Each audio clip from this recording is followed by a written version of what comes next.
Monsoon में nursery से इस टाइम पे आप ला सकते हैं कुछ फूलों वाले पौधे, जो परमानेंट फूलों वाले पौधे हैं वो अपने गार्डन में ज़रूर लगाइए। लेकिन हाँ, अगर आपके गार्डन में धूप आती है तभी अच्छे से फ्लावरिंग होगी। चलिए बताती हूँ कौन-कौन से फूलों वाले पौधे मेरे पास हैं और मैं कैसे उनकी देखभाल करती हूँ। ये है पहला गुड़हल का पौधा, ये आप नर्सरी से तुरंत ला सकते हैं। अभी बहुत अच्छे से आप नर्सरी से लाएँगे, ग्रोथ बहुत तेज़ी से होगी क्योंकि मानसून में बारिश के टाइम पे पौधे बहुत तेज़ी से ग्रोथ करते हैं। ये देसी गुड़हल है, देसी गुड़हल भी आजकल कई कलर्स के फूलों वाला मिलता है, pink colour, yellow colour, white colour और रेड। मेरे पास ये रेड है और येलो है। रेड कलर वाला पौधा बहुत ही शुभ माना जाता है और ये आप लगाइए, हार्डी प्लांट होते हैं, पूरे साल भर ग्रो करता रहता है, हरा-भरा रहता है।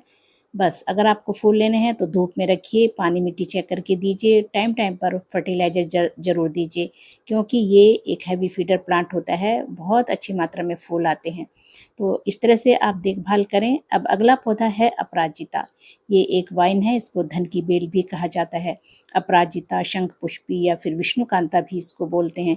इसके भी 2-3 कलर के फूल आपको मिलेंगे। एक पिंक कलर होता है, व्हाइट कलर और पर्पल कलर। कोई भी आप ला सकते हैं, बहुत ही शुभ पौधा है, घर में लगाना बहुत ही शुभ माना जाता है। इसको आप सीड से भी ग्रो कर सकते हैं और अभी कटिंग से भी ग्रो कर सकते हैं बरसात में तो, नहीं तो फिर आप नर्सरी से ला सकते हैं। ये देखिए इस तरह से इस पे सीड्स बनते हैं। ये मटर की फली की तरह होता है और इसमें 4-5 सीड्स हैं, 5-6 तो ये बहुत होते हैं। 1-2 ही छोड़िए, नहीं तो फूल बंद हो जाएँगे देने, अगर आप इस पे सीड्स बनने देंगे ज़्यादा। तो जैसे ही फूल आएँ तो फूल सूखने के बाद उनको तुरंत तोड़ दीजिए, नहीं तो सीड्स बनने लगेंगे, पौधा ग्रोथ रोक देगा। चलिए अगला है ये मोगरा। ये तो सबका ही फ़ेवरेट है, ये पूरी धूप में बहुत अच्छे से ग्रोथ करता है, बहुत ही खुशबूदार फूलों वाला पौधा है। और ये देखिए कितने बड़े-बड़े साइज़ के ये भी 2-3 वैरायटी के मिलते हैं इस पे, छोटे फूल, बड़े फूल, कई वैरायटी है, मेरे पास 2 ही हैं और बहुत ही ज़्यादा खुशबू वाला पौधा है, ये अपने गार्डन में ज़रूर शामिल करें। अभी तुरंत आप नर्सरी से इसको ला सकते हैं। ये भी सर्दियों में बस थोड़ा डोरमेंसी में होता है, बल्कि ये मार्च से ही फूल देना शुरू कर देता है, नवंबर तक करता रहता है। अगला है मेक्सिकन पिटूनिया, बहुत ही हार्डी प्लांट है, कटिंग से ग्रो कर सकते हैं या नर्सरी से ला सकते हैं, नहीं तो सीड से ही ये मल्टीप्लाई हो जाता है। बहुत सारे सीड्स इसके खुल कर के नीचे गिर जाते हैं और इससे पौधे बन जाते हैं। तो ये पौधा आप ज़रूर गार्डन में शामिल करें। ये बहुत ही हार्डी प्लांट है, आप इसको ज़रूर लगाएँ और बहुत ही सुंदर इसके भी 2-3 तरह के फूल होते हैं, व्हाइट कलर के, पिंक और ये थोड़े वायलेट कलर के मेरे पास हैं, देख सकते हैं आप। चलिए बहुत ही शुभ है ये भी, तो कोई भी पौधा हमारे गार्डन में है, मेरे लिए तो सभी शुभ पौधे हैं और ऑक्सीजन तो हमें सभी पौधे देते ही हैं, तो ये फूलों वाले पौधे अपने गार्डन में ज़रूर शामिल करें। अगला पौधा है अलमांडा, ये वाइन है ये भी। अलमांडा एक बुशी भी आता है, ये वाइन है, तो आप कोई भी लगा सकते हैं। इस टाइम पे ये फूलों वाले पौधे बहुत अच्छे से ग्रो हो जाते हैं अगर हम नर्सरी से लाएँगे तो। कटिंग प्रूनिंग करके आप इनको घना बना सकते हैं। तो ये मेरा पौधा थोड़ा किसी वजह से मैंने कट कर दिया था इसको, क्योंकि फ्रेंड्स आपको पता ही है बालकनी में थोड़ा मेरा टाइल्स वगैरह मैंने लगवाई हैं और रेलिंग वगैरह, तो फिर ये इस वजह से पौधे मेरे थोड़े इस तरह से हो गए हैं। चलिए अगला फूलों वाला पौधा है rough and tough Hardy plant, पूरे साल हेल्दी बना रहता है। ये है बोगनवेलिया। ये भी कई कलर के फूलों वाला होता है, एकदम धूप में रखिए, पूरी दोपहर की धूप में भी ये हेल्दी बना रहता है। बस पानी कम दीजिए, पानी इसको ज़्यादा नहीं देना है, पानी ज़्यादा देंगे तो पत्ते-पत्ते होंगे, फूल बिल्कुल भी नहीं आएँगे। टाइम-टाइम पर पोटेशियम वगैरह इसको देते रहिए। आलू प्याज के छिलके दे सकते हैं या फिर ऑर्गेनिक पोटाश या कोई भी केमिकल पोटाश भी इसमें आप डाल सकते हैं। बहुत अच्छे से ग्रोथ करेगा। इसको थोड़ा फ्रेंड्स धूप में ज़रूर रखिए। अब अगला है ये सदाबहार।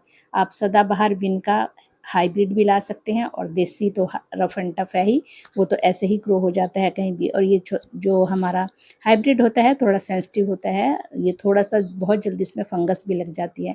लेकिन जो देसी है ये बहुत ही सुंदर भी लगते हैं, पूरे साल फूल आते हैं। सर्दियों में छोटे साइज़ के फूल हो जाते हैं, तो ये मेडिसिनल प्लांट भी है। ये बहुत ही अच्छा प्लांट है, आप ज़रूर लगाएँ और इसमें मेडिसिनल प्रॉपर्टीज़ हैं, इसके फूल और पत्ते भी हम इनटेक कर सकते हैं, तो आप डॉक्टर से पूछ के इनको खा सकते हैं। आयुर्वेदिक औषधियों में ये काम आता है बहुत। और देखिए कितने सुंदर के फूल हैं। इस पे भी व्हाइट और ये पिंक कलर के फूल होते हैं देसी पे, बाकी हाइब्रिड में तो कई कलर के फूल आते हैं। तो ये पौधा तो अपने आप ही सीड्स से ग्रो हो जाता है, सीड्स बनते हैं और नीचे बहुत सारे सीड्स गिर करके फिर बहुत सारे प्लांट बन जाते हैं। चलिए अगला प्लांट है मधुकामिनी। मधुकामिनी ज़रूर लगाइए, मनोकामनी या मिनी कामनी भी बोलते हैं। ये देखिए इससे सुंदर फूल छोटे-छोटे गुच्छों में आते हैं और ये बहुत ही खुशबूदार फूलों वाला पौधा है। तो ये हमारे स्ट्रेस को दूर करता है, हमारे मेंटल पीस देता है हमें, तो ये पौधा तो आपके पास ज़रूर होना चाहिए। मेरे पास 2 पौधे हैं और जब फूल आते हैं तो गुच्छों में पूरी तरह से, अब इस पे फूल आने वाले हैं, इक्का-दुक्का भी ऐसे आपको दिख रहा है, लेकिन और भी इस पे कलियाँ बहुत सारी बन चुकी हैं। केयर कैसे करनी है, क्या फर्टिलाइज़र देती हूँ, कई सारी वीडियो मेरे चैनल पर है, आप ज़रूर देखिएगा। तो ये भी हरा-भरा पौधा है, साल भर हरा-भरा बना रहता है ये पौधा। अगला पौधा है कनेर। कनेर भी ये मेरे पास हाइब्रिड है, बहुत ही सुंदर कलर के डार्क पिंक कलर के फूल आते हैं, तो ये भी आप लगा सकते हैं। ये भी कटिंग से भी ग्रो हो सकता है, नर्सरी से तुरंत ले आइए। आप कोई भी कनेर का पौधा अपने गार्डन में ज़रूर शामिल करें। कनेर के फूल भी भगवान पर चढ़ाए जा सकते हैं। ये एक अच्छा पौधा है और बहुत ही घना जल्दी हो जाता है प्रूनिंग करने के बाद। ये है समुद्र मंथन से निकला हुआ पारिजात या हार सिंगार। ये बहुत ही शुभ पौधा माना जाता है, आप इसको ज़रूर गार्डन में शामिल करें। अभी सितंबर में इसमें फ्लावरिंग होगी और ये देखिए मैंने कटिंग प्रूनिंग कर के इसको बहुत ही घना बना लिया है। जब मैं नर्सरी से लाई थी तो बहुत ही छोटा-सा प्लांट था ये, और अब देखिए अभी ये घना हो चुका है। ये भी एक मेडिसिनल पौधा है, इसकी पत्तियों में मेडिसिनल प्रॉपर्टीज़ भरी हुई हैं। इसके फूल रात को खिलते हैं और सुबह होते ही नीचे गिर जाते हैं, तो इसके फूल नीचे से उठाकर ही भगवान को चढ़ाए जा सकते हैं। तो ये पौधा भी आप ज़रूर लगाइएगा। चलिए अगला पौधा है इक्ज़ोरा। इक्ज़ोरा भी गुच्छों में फूल देता है, ये भी आप लगा सकते हैं। ये बहुत ही अच्छे फूलों वाले पौधे हैं जो मेरे पास हैं, मैं आपको दिखा रही हूँ और देख ही सकते हैं कितने हेल्दी प्लांट हैं। इस पे भी जो गुच्छों में फूल आता है, एक बंच होता है फूलों का, और वो 15-20 दिन तक ही इसी तरह प्लांट पे बना रहता है। तो बहुत ही सुंदर ये फूलों वाला पौधा है, इक्ज़ोरा आप ज़रूर लगाइए। इसके भी कई कलर के फूलों वाले पौधे मिलते हैं, आप इसको लगा सकते हैं। अगला है पॉर्चुल का, ये सीज़नल है, ये अभी गर्मियों बरसात में ही फ्लावरिंग करेगा और ये सर्दियों में डोरमेंसी में चला जाता है, लेकिन फरवरी आते ही दोबारा से इस पे ग्रोथ शुरू हो जाती है। ये देखिए, ये देसी वाला है मेरे पास, और हाइब्रिड थोड़ा सेंसिटिव होता है, वो बहुत जल्दी ख़राब होता है, और देसी तो जंगल की तरफ फैल जाता है बहुत जल्दी। इस पे बहुत सारी कलियाँ बनी हुई हैं। देसी में भी कई कलर के फूल आते हैं आजकल, तो पिंक, ऑरेंज, वाइट और ये पिंक, तो मेरे भी मिक्स ही हैं ये, बाद में खिलेंगे तो बहुत सुंदर लगेगा। मैंने मिक्स करके ही इसको लगाया हुआ है। तो ये भी पौधा आप कटिंग से 1 इंच की कटिंग से भी इसको ग्रो कर सकते हैं, खरीदने की भी ज़रूरत नहीं है, कहीं से तोड़ कर के ले आइए। ये देखिए, ये है पर्सलेन। पर्सलेन, पोर्चुल एक ही तरह के प्लांट हैं, तो इसको भी आप कटिंग से ग्रो कर सकते हैं या फिर नर्सरी से ले आइए। नर्सरी में हर कहीं के रेट अलग-अलग होते हैं, कम या ज़्यादा हो सकते हैं। तो ये देखिए, ये है एडेनियम, ये भी आप ला सकते हैं, स्टेम पे सैपलिंग भी आपको मिलेगी।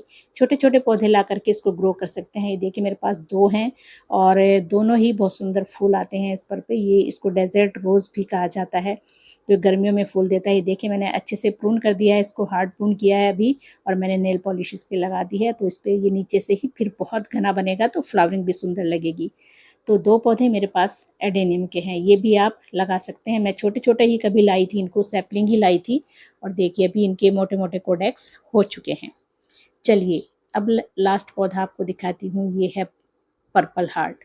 बहुत ही सुंदर, ये पत्तियों से ही खूबसूरती इसकी दिखती है। ऊपर से इस पे जब पिंक कलर के फूल आते हैं तो बहुत ही सुंदर लगता है।